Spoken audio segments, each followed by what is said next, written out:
mummy's with the maggots now. Death has come to your little town, Sheriff. Well, hi there.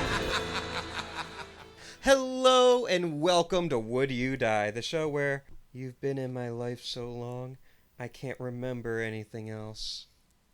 I'm Austin Torres. And I'm Anneliese Petersmark. Anneliese, what are we talking about today? Well, it might surprise you to know that we are talking about Alien 3. Oh no, I watched the wrong movie. No, I didn't. I'm prepared. I did my homework.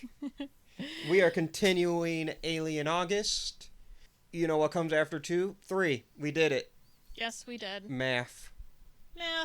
So Alien 3 takes place years in the future, but also directly after Alien 2, because again, we've been cryogenically frozen. So we are traveling back to Earth on the marine spaceship the Sulaco with Ripley, Newt, and Hicks, as well as Bishop. They are all in stasis. Unfortunately, an alien egg hatches on board, releases a face hugger, and everyone on the ship except for Ripley dies. What? Ripley is awakened by Clemens, who is a medical officer on a prison planet where her ship has crashed. She is on Fury 161, which is a maximum security correctional facility. There she meets a cast of characters who are in prison with a genetic predisposition for antisocial behavior, but have found religion. And because of the face hugger on her ship, she knows that there is limited time for them to find the alien and get rid of it. That's Alien 3. Bum, bum, bum. And that's the end of our show. No, I'm just kidding. Alien Cubed, if you will. Alien Cubed. Alright, what is your personal connection with this movie? I watched this movie later than I had a lot of the rest of the franchise. I think I saw this movie... Well, I didn't have any... I had owned the first two. And okay. I wasn't in a rush to go get Alien 3 or Alien 4 or Alien Resurrection because I heard they sucked. And being a high schooler, I didn't want to form my own opinions. Fair. Or spend money. Fair. Now, I still don't want to spend money, but I wasn't in a rush to watch them or go see them. I was perfectly content rewatching the first movie. Okay. I eventually watched this for the first time after Covenant came out. I decided I should see Alien 3 and Resurrection. I don't remember exactly when. It was in my Letterboxd era, but I didn't log it. It was before I logged everything religiously. Since then, I have seen it 3 times. First in 2024. That's not when I first seen it. I had rewatched it. But, yeah. I want to say I first saw it in, 2018? 2019? Yeah. Hated it. But, like all good xenomorphs, it's grown on me. Or in me. Ooh. Over time. What is your personal connection with Alien 3? It is Wednesday. It's Wednesday, my dudes. I watched it Monday. Yeah. Nice. You're gonna find this out. I hold controversial opinions on Alien 3. Bum, bum, bum. Sorry. Jeremy, when did you watch this movie? I watched this on Monday as well with Anneliese. And she does hold controversial opinions on this. I, on the other hand, hold correct opinions on this. Bum, bum, bum. Is this another The Meg episode? No, this is better than The Meg. Okay, well, it's good. As of time of recording, The Meg came out, our episode on The Meg came out today, so that's good. That's promising. That's giving the people what they want. Anyway, So let's get into historical context because we don't have time to waste. There's a lot happening here. So Let's do it. so Alien 2 gets released, or Aliens gets released in 1956.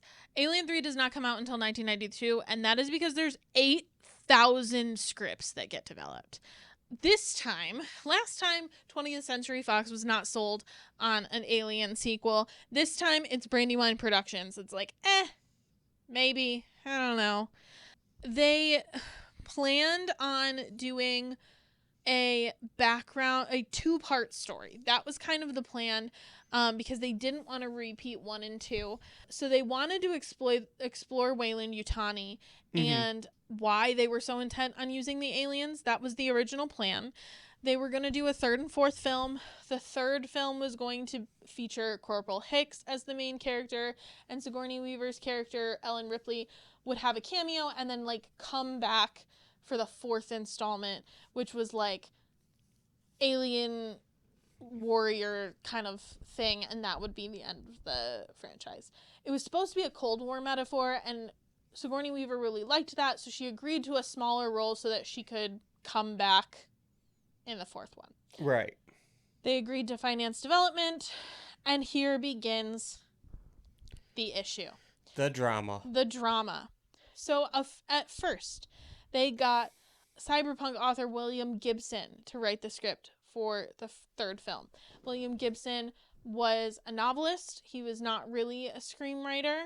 And so he, like, basically wrote exactly what they wanted to. Then they got Finnish director Renny Harlin, who is probably most known for A Nightmare on Elm Street 4, The Dream Master. But since doing movies like Deep Blue Sea and the recent Strangers trilogy? Yes. But at the time, like, he was fresh off of that. He wanted to go in a different direction. He and Gibson kind of had very different opinions. Gibson summed up his script as space commies hijack alien eggs, and that didn't really work. The screenplay was super action-oriented. It was featured an extended cast. It was, a lot. However, a full cast audio drama on May 30th, 2019 of the screenplay was released and made available on Audible. Interesting. And so that's really fascinating. Some people think it was better than the actual made movie. There's a lot of debate on that. Then he departed. They suggested Eric Red, who wrote, like, cult horror like The Hitcher and Near Dark.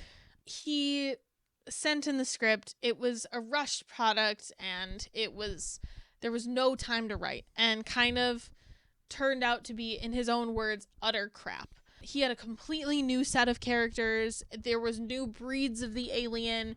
It was more Marines. It was a lot. Then David, and forgive me if I'm pronouncing this wrong, David Twohy got involved, and he started with Gibson's script, the original writer. At this point, we had waited too long on the Cold War metaphor because the fall of communism had happened. So we are no longer using Cold War analogies.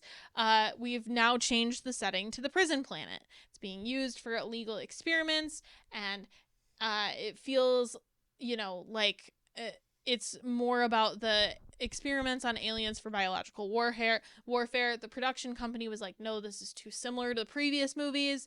So we moved on. The Fox president didn't like that Ripley had been completely removed. Sigourney Weaver is the centerpiece of the series. Put her back in. So she's back in. So then Vincent Ward gets involved. He's a director. He was in London developing Map of the Human Heart. He accepted the project, but he was only interested... He wasn't really interested in doing a sequel at first, so he took a little convincing. He hated the script, so he worked up another idea involving the escape pod crashing on a monastery-like kind of planet. So you're seeing how all these parts are coming together. The prison planet, now the monastery planet, the crash landing. We're starting to get the bones of Alien 3. Unless, for whatever reason, dear listener, you have not seen Alien 3. Well, I did give a plot synopsis. That's true. So, anyway, you should probably... I guess you don't have to watch Alien 3. I liked it. Fuck everybody else. That's a glowing recommendation. So, John Fasano was then hired to expand the story into a screenplay. The original writer discovered through another friend that a script was being written concurrently with his. He left the project. So, now we're starting to see, like, Vincent Ward has started to come up with kind of the visuals of the film. He is the one who kind of comes to the conclusion that, like, the inhabitants of the planet kind of believe that this is some kind of temptation for their punishment, because she's the only woman. And they originally had them believing that the alien is the devil. So that was kind of that. Eventually, we finally get an actual script. We hire Larry Ferguson as a script doctor. His work was not well received, particularly by Sigourney Weaver, but at this point, Hill and Geiler, who are the producers from Brandywine, take over control of the screenplay themselves. They meld all of the aspects with all of the different things, and they create the basis of the final film. Sigourney Weaver had a clause written into her contract that the final draft should be written by those two, because she believed they were the only writers besides James Cameron to write the character of Ripley effectively. They finally approached David Fincher to replace Ward, who at the time was a music video director. He hadn't really done anything like this before. It was his film directorial debut, Yes. but we shouldn't undersell that David Fincher, yes, this was his film debut. He hasn't done anything like that. He was extremely experienced. Oh, yes. He had done so many commercials for like companies like Levi's, Converse, Nike, Pepsi, Sony. He also did like Coca-Cola. very iconic videos. I mean, like Aerosmith, Janie's Got a Gun, Vogue. Yeah, Madonna, a bunch of Madonna videos. Billy Idol's Cradle of Love, Michael Jackson's Who Yeah. Who Is It? Like, Well, and since has done many an iconic movie. oh yeah, you know who David Fincher, like Seven, mhm. Curious Case with Benjamin Button. The Social Network, Network. Fight Club, Yeah. Girl with a Dragon Tattoo, You know him. Zodiac, not a movie, but Mindhunter. Mm-hmm. He was, yeah, David Fincher's one of the most successful film. Not as successful as James Cameron or Ridley Scott, in my opinion, but on the same tier. Well, on the same tier as Ridley Scott. Mm-hmm. I think James Cameron's on the same tier as like Spielberg. Yeah. But David Fincher and people like, he's such a technically like great filmmaker. Mm-hmm. So eventually they get a script. Fincher really wanted Gary Oldman to star in the film, but they just couldn't work it out. Mm-hmm. So filming began at Pinewood Studios once again without a finished script and with $7 million already having been spent. And a brand new feature film director. Yes. I mean, at this point, he had directed 53 music videos. Yeah. That is not counting the commercials. He's experienced, but this is a different ball game. Mm-hmm. Unfortunately, their cinematographer had to quit after only 2 weeks because Jordan Cronenworth, who you probably know from doing Blade Runner, had a diagnosis of Parkinson's disease, and so he worked for only 2 weeks before he was too sick to continue.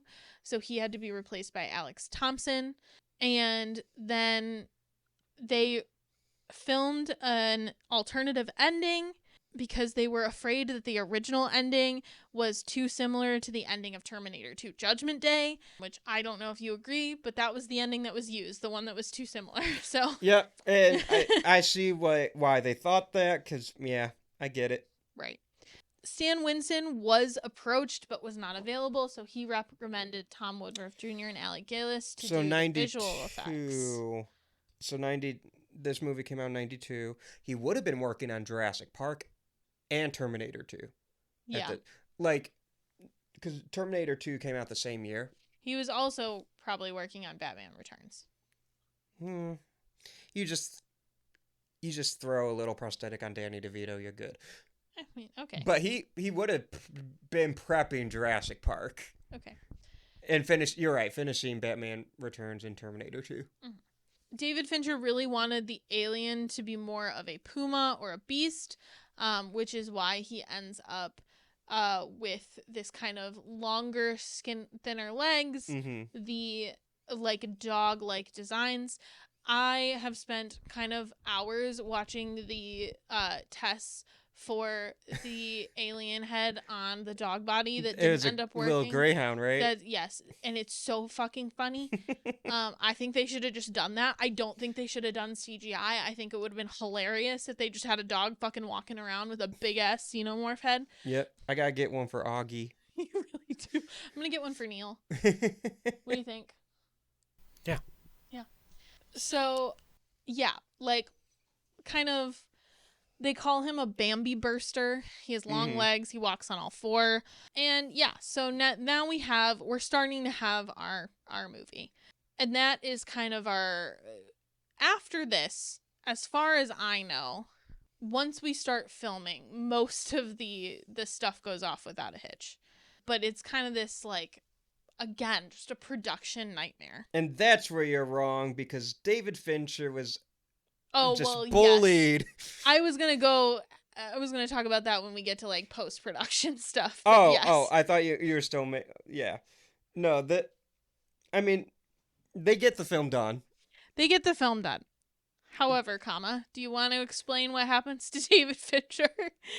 They kick him out of the movie, essentially, like... He hates this movie. Yeah, and the studio took over. David Fincher has disowned this film. Yeah. Because it was taken away from him during the edit. Because, like... Yeah. And... Yeah. That sucks. Like, it's a horror story for any filmmaker. Yeah. Good on David Fincher to keep going, because that boy got a career. Yeah, he did.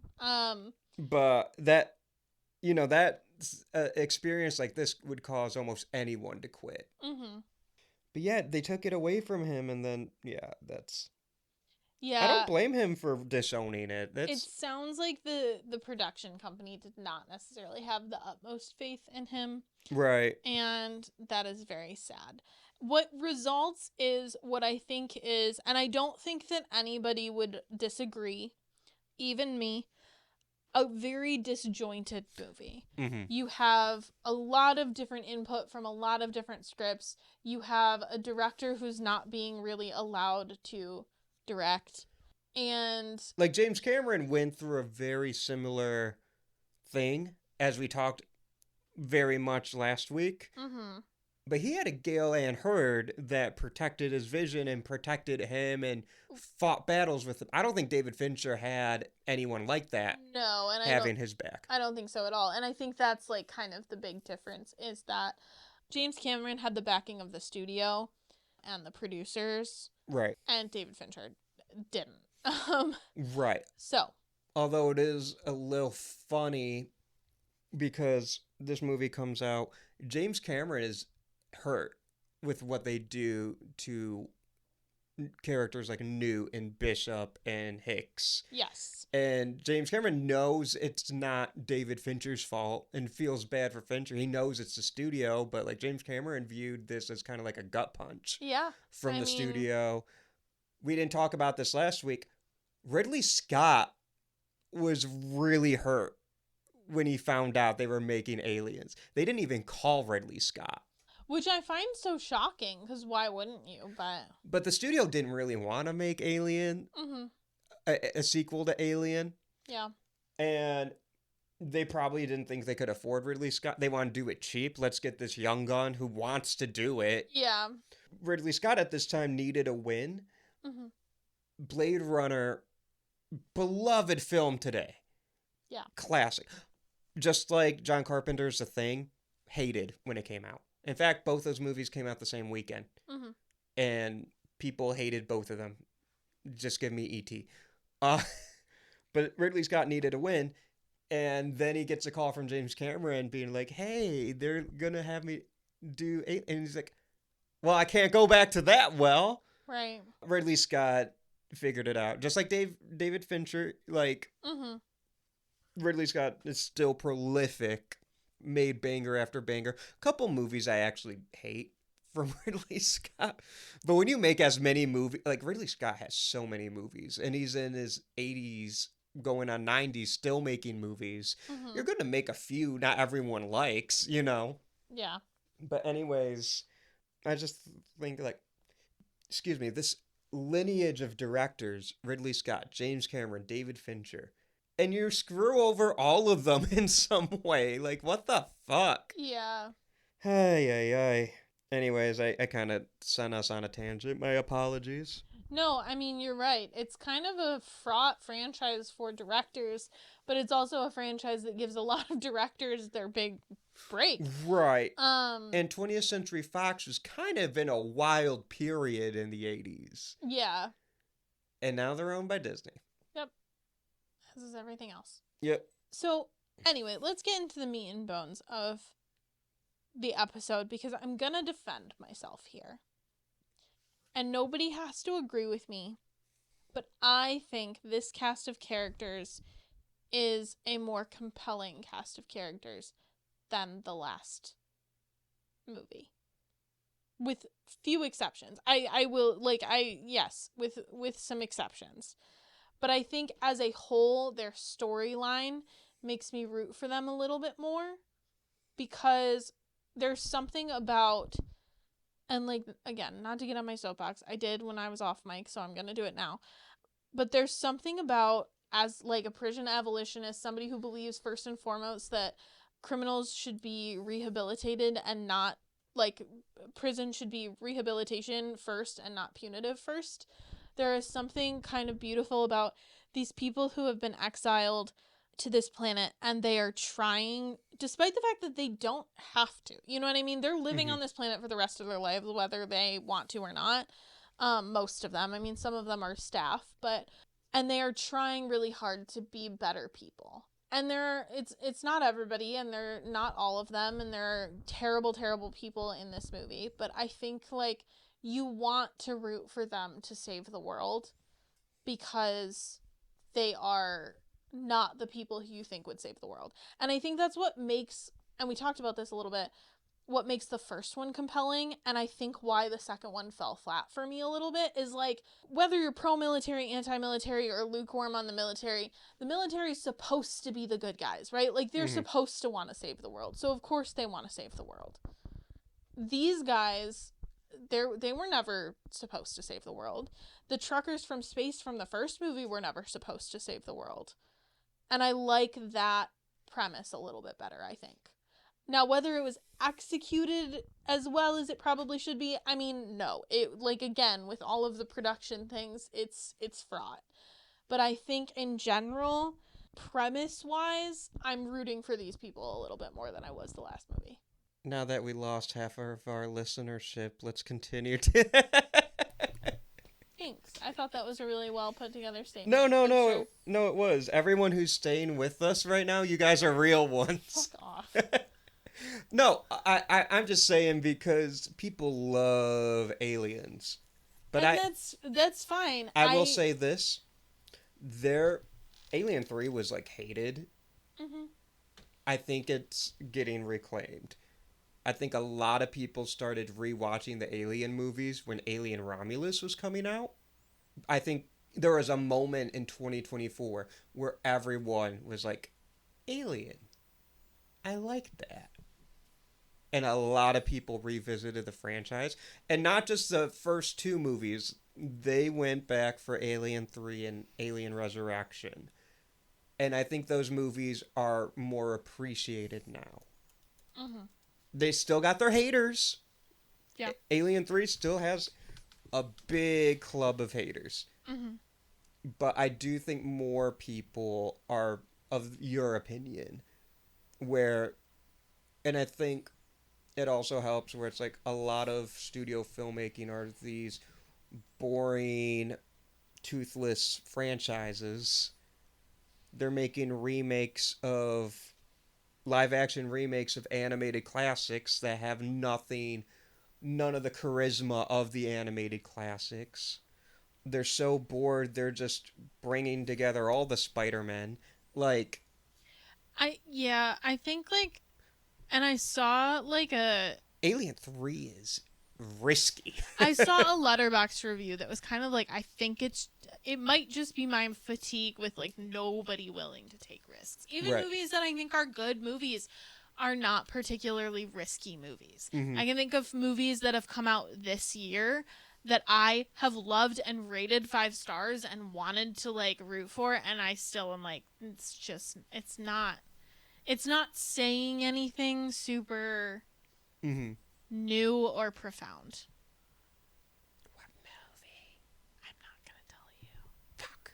We can talk about it off mic. So you hated Project Hail Mary. No. I didn't hate any of the movies that I'm even talking about. I'm just saying, like, you know. I love Project Hail Mary. That was so fun. Yeah. But Anyway, Jeremy, do you want to talk about how much you hated this movie?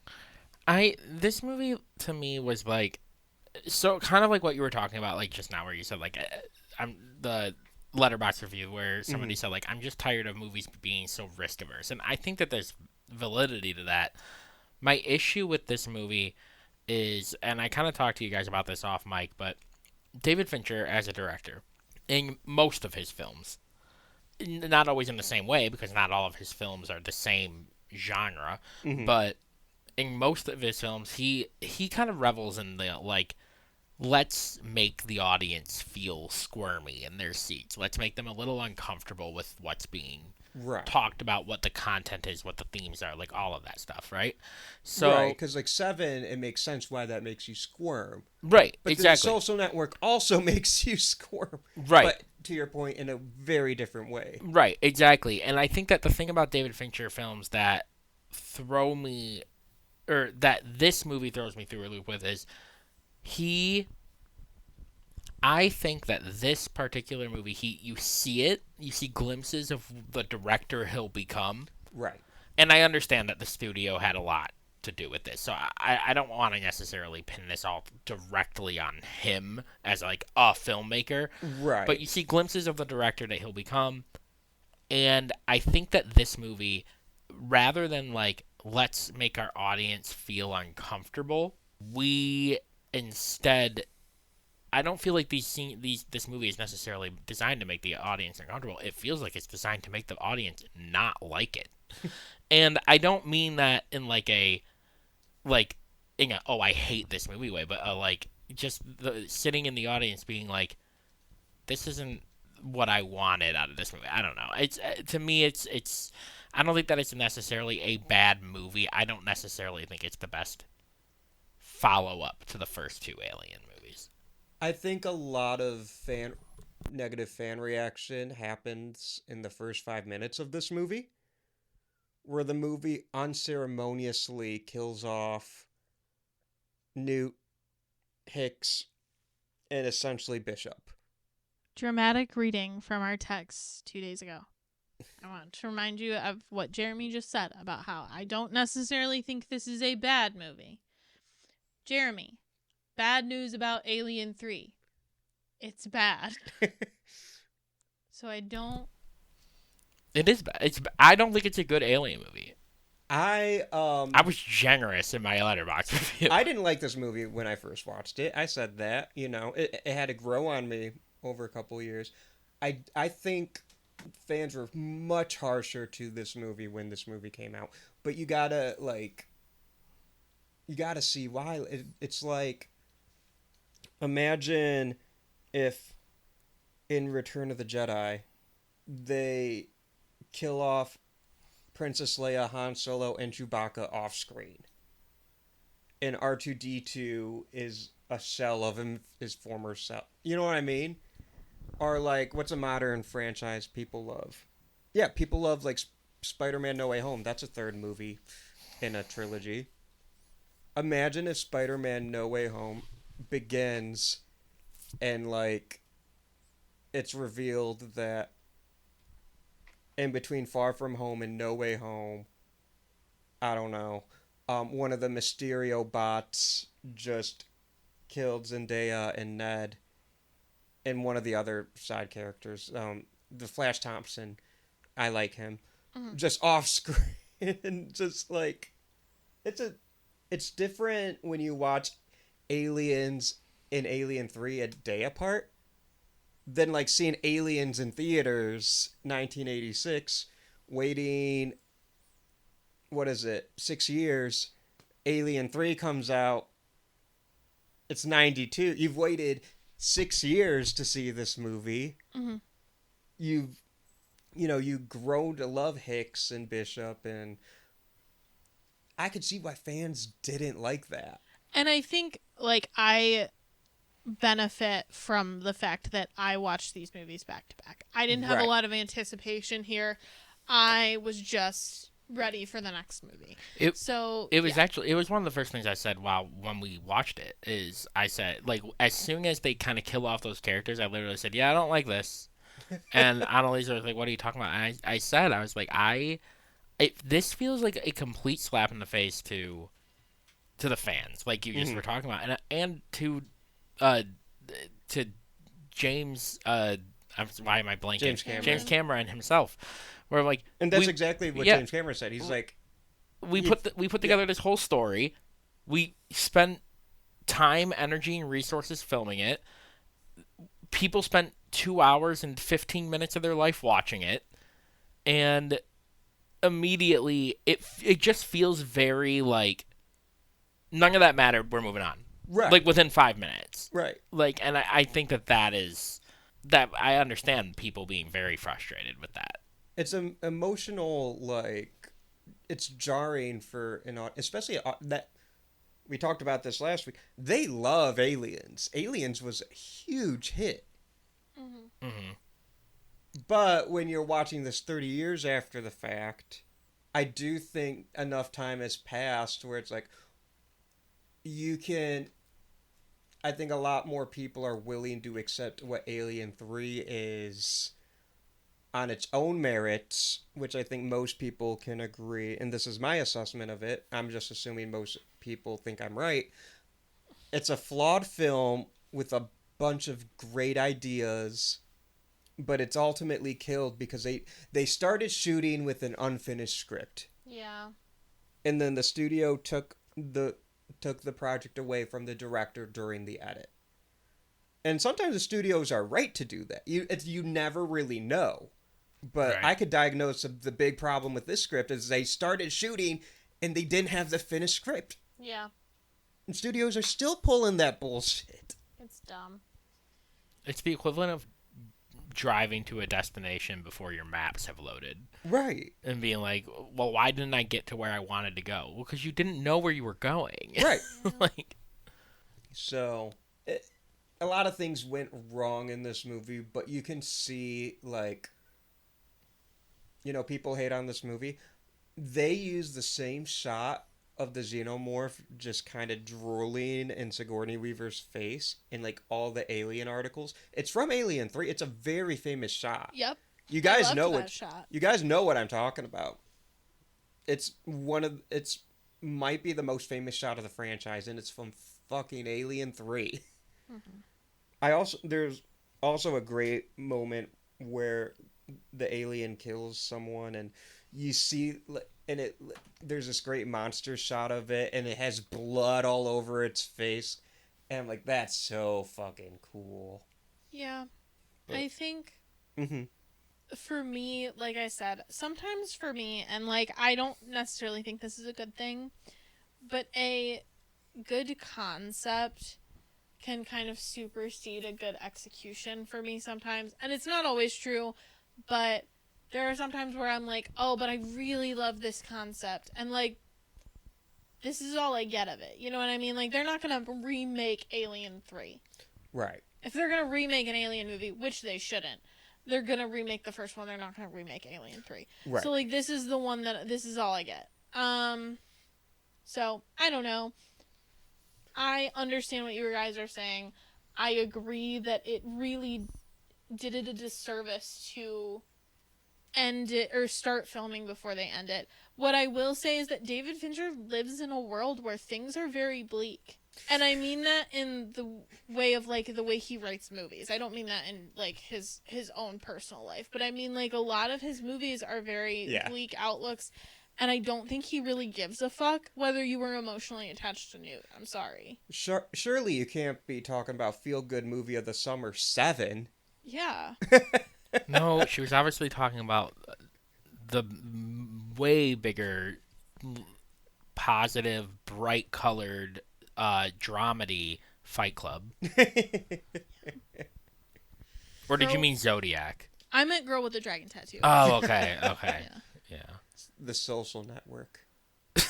That's probably his, like, fucking happiest movie. Which is not a happy movie. It's, Gone Girl. God. Oh my god, I forgot about Gone Girl. Oh, he did Gone Girl, too. I saw that. That's a good movie. I saw that in theaters with friend of the show, Adam. Nice. To be fair, he directed it. He did not write the screenplay for Gone Girl. But still, my point remains. Yeah. Well, that one was based off a book, but yeah. But, well, the screenplay was written by Gillian Flynn, who wrote the book. Oh, I didn't know she actually wrote the screenplay, yes. too. Nice. Anyway, that's all I have to say about my defense of Alien 3. I think the alien is less scary in this one, except for that scene. Bloody. I think it's very bloody. Also, I straight up forgot to warn you guys about the dog. Yeah, you really did. Thanks. It's worse in the assembly cut for you. You specifically. For me specifically? Yeah. Because in the assembly cut, it's not a dog. It's a cow. No. Mm-hmm. A baby. Yeah. This is terrible news. But in the theatrical cut, it's like a really cute Rottweiler, and he's a good boy. He didn't deserve it. I will say this for Alien 3, and I've noticed this the last time I watched it too. Uh-huh. I'm vibing with it for like an hour 15. Okay. After the alien kills the one prison warden, and we get this amazing line reading of the one prisoner going like, "Fuck!" Yeah. Which is so funny. Mm-hmm. From there until like the end, I'm so bored.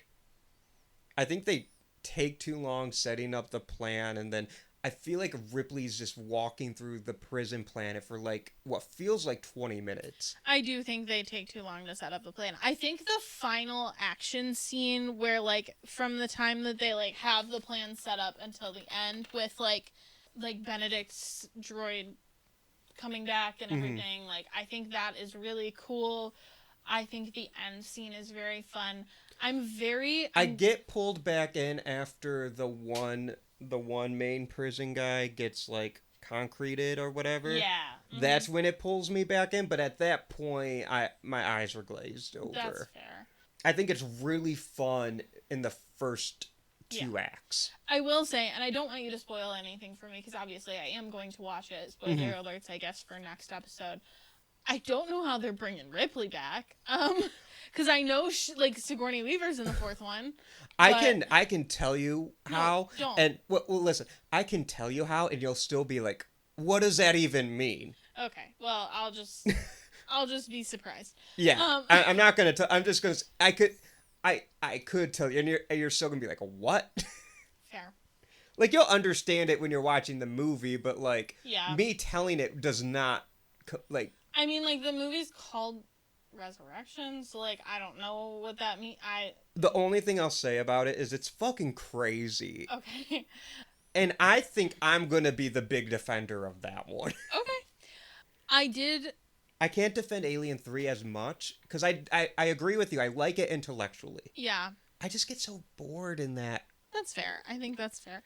It's like I said on the Friday the 13th. You could bore me, but you end on the right note. Yeah. I don't think this one ends on I like the ending, but it's not a strong enough ending for me to redeem it. If that makes sense. Mm-hmm. I think the ending was very interesting. I'm still a little confused on how we know that she's impregnated with a queen. You know, I watched this the other day and I forgot. Okay. And I think the explanation happens when I get bored. and my eyes glazed That's- over. That's fair. What about you, Jeremy? Is that what you think? Well, probably because I don't remember. I remember the feeling similar to you and being like, how do we know it's that specifically and not just any old xenomorph? I watched No, a Alien franchise retrospective yesterday. Also, no, have I missed it it? was yesterday. Have they even said the word xenomorph in any of these movies yet? I think they say it in Aliens. Okay, I was gonna say I couldn't remember. I think feel like maybe I Aliens missed coined it, it. but okay. I'm pretty sure they said it. I could be wrong, but I'm pretty sure they coined it in Aliens. But it's not a word they say often. Well, no. They definitely don't say in the first one. You And also- that's the movie I've seen the most. You also don't want to. You don't want them running around being like, "Oh no, the xenomorphs." Then it just becomes weird and Yeah. Yeah. If they're scientists, it makes more sense. right. I'm trying to think. So another thing that I'm confused by is, so the reason we get the kind of like dog looking xenomorph is because it comes out of a dog, right? Yeah. So we get that. Why? Because I was under the impression that the whole reason that the xenomorph, like the xenomorph never really went for Jonesy is because like it wasn't really impossible to impregnate Jonesy. I think he went for Jonesy. He just got distracted by bigger people. That's fair. Okay. There's Because one he's looking scene- at Jonesy, but Jonesy's in the bucket. Yeah, that's true. I guess my assumption was like, because at that point the only bigger person is Sigourney Weaver, like Right. is Ellen. So like, I guess my assumption was like, if he was gonna go for Jonesy, he would have ripped open Jonesy's cage. Also, But I guess like he's not the impregnator. the That's facehugger got facehugger. the dog. Yeah, that's fair. If the facehugger went after the cat, then we'd be seeing the catomorph. Love a cat. I don't want Would you? Jonesy to die though. I was about to say, would you? I don't want Jonesy to. I don't want it to be at the sacrifice of a cat. But I would love to see a little baby xenomorph. that But yeah, looks like, so we get the dog one in this one. There are more variations to come in the franchise. I don't want to spoil anything, but I'm going to spoil it. My favorite comes in the Alien versus Predator franchise. And I think you guys can Oh my assume. god, are we getting Alien Goucha? I think you guys That's can crazy. assume what the hybrid is. I've already seen it, unfortunately, because Oh, you're seeing the Pred Alien? I did look up. I was just curious about like the different versions, so I did see the Pred Alien, and it's really fucking awesome. Here's the thing about the Pred Alien. Are you ready? I am. The Pred Alien comes in one of the worst movies ever made. Fucking bummer. And it's so cool, but it's not cool enough to save that movie. I do want to get the Funko Pop of the Pred Alien, though. It's real cool looking. The Pred Alien's so cool. But, yeah, it's not a... Yeah, AVP2 is bad. I'll defend it somewhat because it's cool, but it's just bad. Yeah, that's fair. Okay. I think it's a little overhated, but it's also by far the worst movie of both franchises. Fair. Are you ready for our... Well, I guess we can talk about cultural impact, but the cultural impact is kind of that it was really poorly received and it got a sequel. It launched... Well, it didn't even launch Dave Fincher's career. It set him back a bit. No, but he got back on with 7. 3 years... Yes, 3 years later, which isn't that big of a No. setback, so... And he found his favorite actor in the world to work with in that one. Brad Pitt worked with him like... Oh, yeah, like so many times. I mean, 7, Fight Club. Fight Club, Benjamin Button. Yeah. Yep. It's been a while, though. Yeah. It's been a while. Yeah. It's a very British movie. Yeah, it is. They all are, but I don't know. It was really apparent in this one. Okay, Alien Lives. Alien 3 lives. Are Charles Dance lives. Alien Cube lives. Which we didn't even talk about Lord Tywin yet. That's okay. I don't know who that is. You didn't watch Game of Thrones? No. Oh. Jeremy, you watch Game of Thrones? Nope. Well, the listeners have my back. That was a very popular show. Is that Charles Dance? Yeah. I know him in like a lot of other things because he's a very prolific actor. But okay. Yeah, he's fucking Charles Dance. Anyway, let's do these. who would you save? I would save Charles Dance. Okay. Do you know Charles Dance's name? Clemens Yeah, Jonathan Clemens. in the movie. Mm-hmm. I will say this: his character's actually the most interesting to me, Yeah. and it hurts the film a little. That he goes so early. It's great in the moment, I know. but then the rest of the film suffers a little bit. I do agree with that. I fully agree. And then for me, the other most interesting character, which I don't remember the actor's name, he's a prison ward leader. He's in American Werewolf in London. He's a great antagonist, but then he gets got like immediately. Brian Glover. Yeah. Can I give a quick time out just to kind of circle back to a conversation we just had? Mm-hmm. David Fincher is directing an upcoming film that should be coming out later this year called The Adventures of Cliff Booth. It is directed by Fincher. The screenplay is written by Quentin Tarantino, and it is starring Brad Pitt. Yeah, that's a sequel to Once Upon a Time in Hollywood. Yeah. Oh, I did not. Okay. Because So, that's the weird Brad that Pitt Tarantino's character. not Cliff Booth is the. is the character. Duh. Yeah. Okay. Yeah. Weird that Tarantino's not directing that one. Anyway. I don't know what Tarantino's doing. I thought he but said he was done. he's got to make that 10th movie, right? I thought he did. What is it? If I we're don't know. counting Kill Bill as one. I thought he made 10 movies. I might Maybe be he wrong. did. I don't know. Why stop? I'm not getting on that. Yeah, he had Reservoir Dogs, Pulp Fiction, Jackie Brown, Kill Bill Volume 1, Kill Bill Volume 2, Kill Bill The Whole Bloody Affair, Death Proof, Inglourious Bastards, Django Unchained, The Hateful Eight, and Once Upon a Time in Hollywood. That's 11, If you're counting Kill Bill as 3. if you're counting Kill Bill as 3. If you're counting Kill Bill as 1, Why which would he you has said to count do. Oh, fine. Because Kill Bill Whole Bloody Affair is just Kill Bill's 1 and 2. That's And he's true. And he's always said that there should have been one movie. So if you count Kill Bill as 1, it's 9. If I'm doing math right. Which famously, my math isn't great. Well, yeah, if you count him as 2, then it's 10. If you count him as 1, it's 9. Well, anyway, whatever. He can do whatever he wants. He's Quentin Tarantino. Anyway. But I'm also like, just make it. Just David- make more movies. You David- don't have to stop at 10. David Fincher reunited with his king, Brad Pitt. Who do you want to save? I would save Dylan, who is the, like, spiritual leader guy. He's played by Charles S. Dutton. Oh, he's good. Yeah, he's phenomenal. I liked him a lot. What was your favorite scare? I like when the xenomorph, that shot with the xenomorph, the bloody xenomorph. Mhm. I like goo and blood Fair. and monster. What's your favorite scare? The gore in this movie's pretty good. God. I'm trying to think.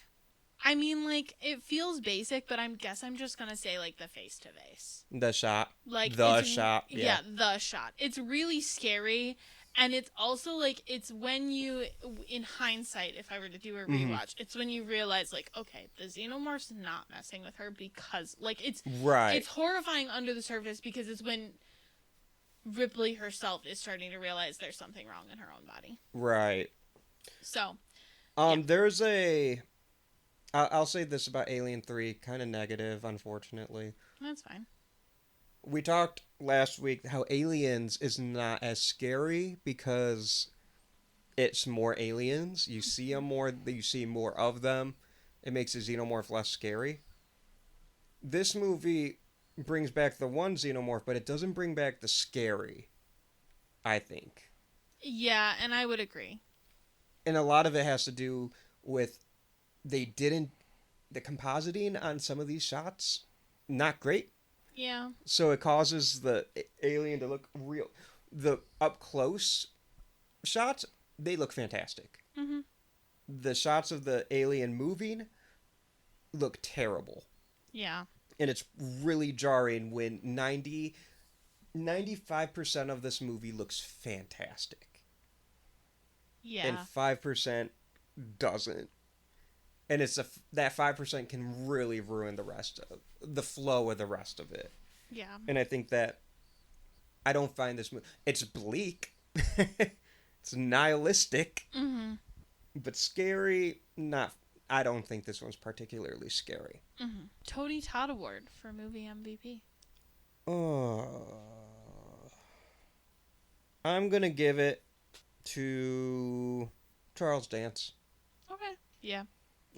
I'm just, yeah.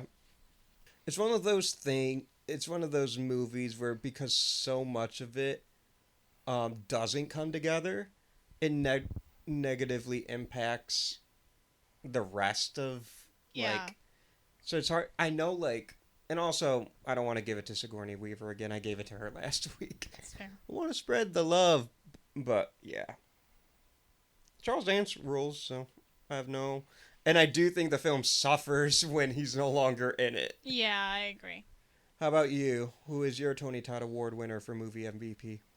I think I'm going to give it to David Fincher. I think that despite everything that he had working against him, he still was able to put a product that at least felt like it was, this sounds bad, but trying to be compelling. Like, I could see his vision, and it makes me sad because I think if he had been left alone to work, it might have been different. Even despite all of the other challenges, I think it might have been different if he had been left to work.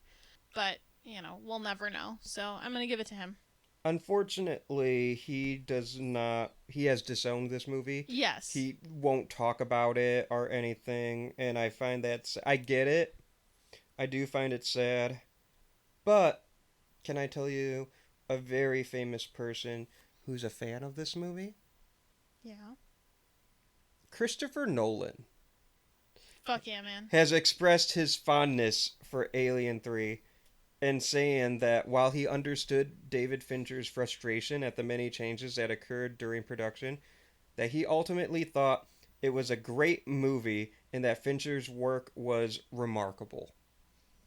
And it's arguably, I mean, we don't have to get into that, but that's arguably one of the, if not the best active filmmakers making movies. So, I mean, that's high praise. Christopher Nolan knows his shit. Yeah. Hot take. Christopher Nolan knows film. Yeah. Although, this is funny, and I think it just makes Christopher Nolan even more based, in my opinion. Not only is he an Alien 3 defender, based, I don't have to love Alien 3 to think Alien 3 defenders are based. Right? Mm-hmm. He was being interviewed by Stephen Colbert, and he's asking Christopher Nolan if he had any guilty pleasures. He goes, and I asked because I know you're a big fan of the Fast and Furious movies. And Christopher Nolan says, yeah, I don't feel guilt about that. I love those movies. Mm-hmm. They're great. And as someone who, I don't care about the Fast and Furious movies, I've only seen one, and it was Fast and Furious 7. That's not the one to see. That's the one I saw. Movies. It's not something I'm proud of. But Christopher Nolan loves those movies. I just think that's great. Because you think he'd be pretend... And he's not. He's really not. He just loves movies. Yeah. And also, both him and Steven Spielberg said they loved Obsession. If I was Curry Barker, you could not bring my head back to reality. My head is so big if I'm him. Yeah. Austin, have you met anybody from this cast or crew? I don't think I have. I'm trying to... I'm looking through real quick. No. Well, Lance Henriksen, I said last week. Okay. I have met Lance Henriksen. Mm-hmm. He's not really in this one. He has a dual role in this one, but other than him, no, I have not. Is this score better than Jaws? No. But I would very much like to talk about this composer. We have talked about this composer twice before, actually. I'd like to do it again. Elliot Goldenthal, we've talked about him twice before. He did Pet Sematary and Interview with the Vampire. That's right. Mm-hmm. The score is, I think, underappreciated for this one. I liked the score in this one. I don't think it was... and this is obviously nobody's fault except for all of the shit that went down, but it feels less disjointed than the last one, and that is because the last one came together in 3 fucking weeks, and that's a really big fucking deal, and he should be very proud of that, but... And it was musically edited to shit. Right, yeah. I like the score to Aliens much better Yeah. than this one, but I think this... And a big part of it is... Because I've seen Alien 3 most recently, and I cannot remember what the scary moments sound like. And to me, that's a big part of a horror score. Mm-hmm. In fairness, I haven't seen Alien 3 as often as as much as I had Aliens, which is nowhere the amount of times I've seen Alien. Mm-hmm. But having seen Alien 3 a handful of times in my lifetime, I think like the funeral scene and Ripley's death at the end, which we barely talked about. Mm-hmm. They fucking kill Ripley. I think those are really good musical moments. Yes. Elliot Goldenthal also did Batman Forever and Batman and Robin. He did Heat. Mm-hmm. He did Michael Collins. He did A Time to Kill. He did a lot of symphonic work too, right? He did fucking Titus. Oh. Titus is a film adaptation of Titus Andronicus by William Shakespeare. Oh. And it stars Anthony Hopkins. Interesting. But he's done like a lot of concert works too.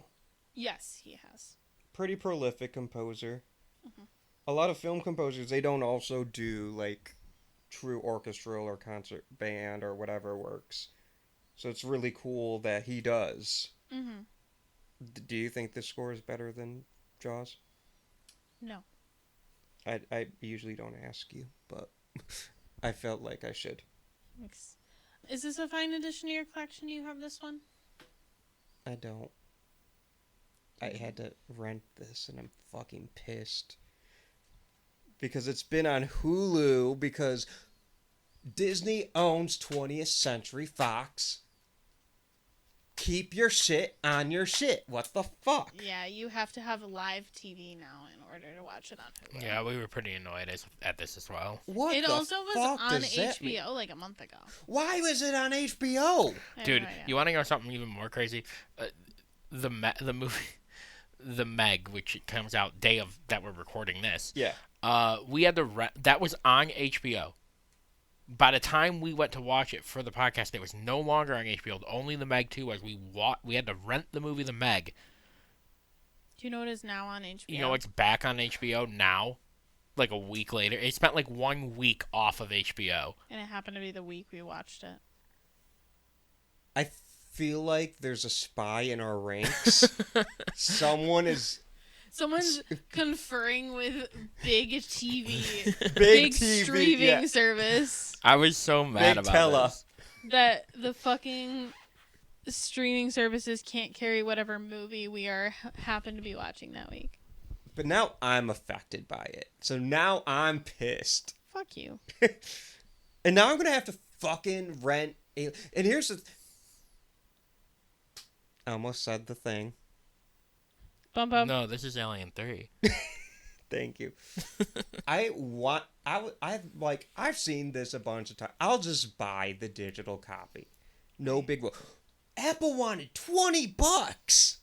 Jesus. I'm not paying $20 for Alien fucking 3. No, that's fair. I get it. Yeah, no. I'd give you 10. I mean, I like the movie enough. And it's like worth having as like a part of your right library. Yeah. But $20? No. I won't even pay $20 for a movie I love. Not for a digital copy. You know what I'm saying? No. Like, fuck that. I need to buy the Blu-ray of it so I don't have to fucking deal with these fuck ass posers. Fucking big TV. Jesus fuck. Big I'm ready to get out streaming. your Letterboxd reviews. What is this? All right. Our Letterboxd reviews cubed because there are 3 of us. Alien Cubed. I gave this movie 2.5 stars. I really wanted to give this movie 2 stars. Annalisa talked me into half a star. That's not true. I did not tell you to change your opinion at all. I will. I have. I think 2.5 is fair. Because I think my logic was when I had it at 2, and then I did a little bit of background research, and I think the extra half star was for David Fincher's vision that I kind of could see through the trees. Yeah. You know what I mean? Like, I was kind of like, this is a 2-star movie. David Fincher could have made this, if he was allowed to, a 4-star movie. I don't know that it was ever going to get to 5, but he could have made it a 4-star movie and wasn't given the creative license to do so, so therefore I gave him an extra half-star bump. So, 2.5 stars. And I said, a 67% success rate for the first 3 films of a franchise ain't bad. Really isn't. Yeah. Good review. All right. All I right, gave Annalisa. this 3 stars and a heart. And I said, I liked this one and I liked the ending. Frowny face. I like this one and I like the ending. But I'm not happy about it. Everyone's mean to me about it. I'm not mean to you about it. No, but everyone That's true. who lives Austin's in my been your house biggest is mean to me about it. That's not true. Neil and Courtney are in on your review. Yeah. They liked it. It's the only Alien movie they've seen. That's true.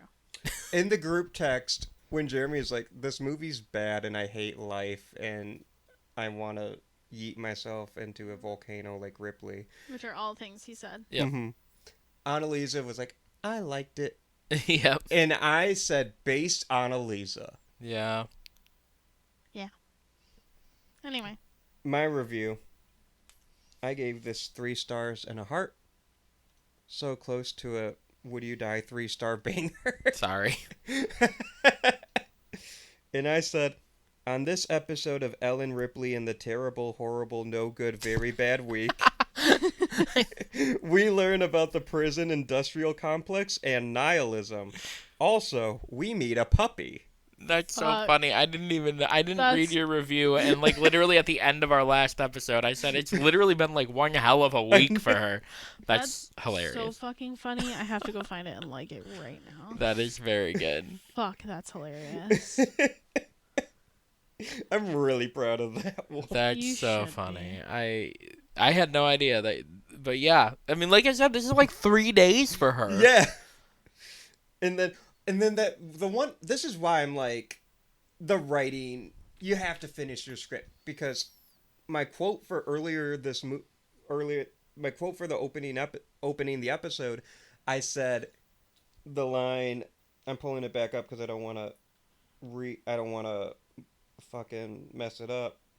I had it pulled up. Oh yeah. The line, you've been in my life so long, I can't remember anything else. This is like 3-4 days for you. This is a week max, Ripley. Mm-hmm. It's crazy. And then I'm going to shout out a review I did August 17th, 2024. Alien, but make it grunge. I think you could tell David Fincher was a music video director in this one. Yeah, definitely you can. absolutely can. Especially in like the late 80s, early 90s. Like Yep. And it's funny because the first Alien has a green aesthetic, even though green's not really part of the color palette of the film. Yeah. It's a green movie because of the marketing. Yeah. Aliens is blue. Alien 3 is yellow. Mm-hmm. So, what color is Alien Resurrection? Y'all are gonna find out. Prometheus and Alien Covenant are like grays. My guess is red. Romulus is red. Romulus is very red. But yeah, I'm excited for next week. What's next? There are no Supernatural alumni, so it's time for our special edition superlative crew member you want to have a beer with. I'll let you go first. Okay. And remember, Ripley is disqualified. He is disqualified. I'm going to say Dylan again. I mean, I don't think he'd drink beer because he's like super religious or Right. whatever, but like I'll have like He'd have a non-alcoholic. a non-alcoholic beverage with him. I like him a lot. Yeah. How about you, Jeremy? I'll let you go before me. I'm gonna have a beer with the damaged bishop. Holy shit. It's his last one. It's his last one. No. So That's I so feel funny. like he's the guy. And I didn't get to have a beer with him in the second movie. So Yeah. That's fair. That's fair. yeah, that's my Um, dog. I loved Bishop. He's my favorite character of the entire saga so far. hell That's yeah. fair. Well, I feel great in saying I'm gonna take Charles Dance. The third time I've picked Charles Dance really is my MVP for this movie. You know what? I'd have a beer with David Fincher because he needs it. Because Clearly, nothing happened after this film for him. no, So I would buy him and be like, "Hey, it's gonna be okay. it'll be okay. Look at In me 3 with my years, you're gonna handful of make- short films." In 3 years, you're gonna make like a top 3 thriller on most people's list of thrillers. Yeah, I guess. But I'm like, look up to me, bud. But yeah. All right. Austin, Yes. did you answer the question? Yeah. Yeah. Oh my Twice. God. I don't know why I was like still on Bishop for a second. Oh, I man. get it. Sorry. Bishop rules. Let's try that again. Austin, would you die? No. Okay. And I'll tell you why. Because I'm a good boy and I wouldn't be in prison. Good point. How about you, Annalisa? Would you die? No. No. Because I'm a woman. Yay! Yeah. I haven't said because I'm a man in so long. Jeremy, would you die? I can't survive any of these. Yes, I'd die. All right. If I was in prison, I would die. Like, Well, yeah, if I Alien was in 3, this yeah. specific scenario, I would have no choice but to be Ripley, and she has the alien queen inside of Right, her. So, exactly. Yeah, I'm dead. yeah. But if I mean, some of the prisoners survive. I just don't think it'd be me. that's fair. And the ones that do survive, they end up going to Weyland-Yutani. Is that what we all want? I don't know. Right. So, yeah. I mean, I've cheated the past couple episodes, but it's a xenomorph. You're fucked. Yeah. Austin, where can the people find you? The people can find me looking at the xenomorph in this movie, asking, "Can I pet that dog?" The people can also find me on Letterboxd and Instagram at Austin M. Torres.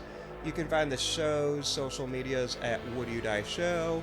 Follow us on YouTube, where in addition to listening to the podcast, you can watch my short films like Ice Cream, Spider, The Blood Witch, and the trailer for my short film Dietary Restrictions. It'll be playing at Horror Hound Rewind weekend in October.